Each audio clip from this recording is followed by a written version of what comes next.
So, welcome back to hack with Partha. ఈరోజు ఒక awareness కోసం అయితే ఈ వీడియో చేస్తున్నా చూడండి.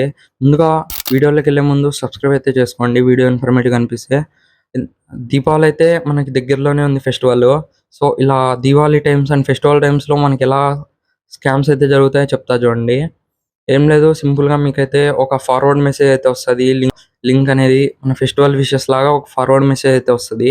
ఆ ఫార్వర్డ్ మెసేజ్‌ని మనం క్లిక్ చేస్తాం. దాన్ని క్లిక్ చేసిన వెంటనే క్రోమ్‌లోకి రీడైరెక్ట్ అయ్యి అక్కడ మనకి మన నేమ్‌తో ఫెస్టివల్ విషెస్ అనేదైతే కనిపిస్తాయి. మనం చూసే ఉంటాం చాలా సార్లు ఫెస్టివల్ టైమ్స్‌లో ఇలా లింక్స్ వస్తూనే ఉంటాయి. సో, దాంట్లో ఏముందనుకోవచ్చు, అదొక ఫిషింగ్ లింక్. ఆ ఫిషింగ్ లింక్ మనం ఎప్పుడైతే క్లిక్ చేస్తామో మన కెమెరా యాక్సెస్ అయితే మనకు తెలియకుండా వాళ్ళకైతే ఎళ్ళిపోతది. సో, వాళ్ళు మన కెమెరా యాక్సెస్ అయితే తీసుకోగలరు. సో, మనం ఎక్కడ ఏ టైంలో మనం ఆ లింక్ ఓపెన్ చేస్తామో మనకు తెలీదు గదా! మనం వాష్‌రూమ్‌లో చేయొచ్చు అండ్ మన ప్రైవేట్ స్పేస్‌లో మనం ఉన్నప్పుడు చేయొచ్చు. సో, అలా క్లిక్ చేసినప్పుడు మన ఫోటోని ఏదైతే క్యాప్చర్ అయ్యేసి ఒక 20, 30 ఫోటోస్ అయితే క్యాప్చర్ అయ్యేసి వాళ్ళ దగ్గరికైతే ఎళ్ళిపోతాయి.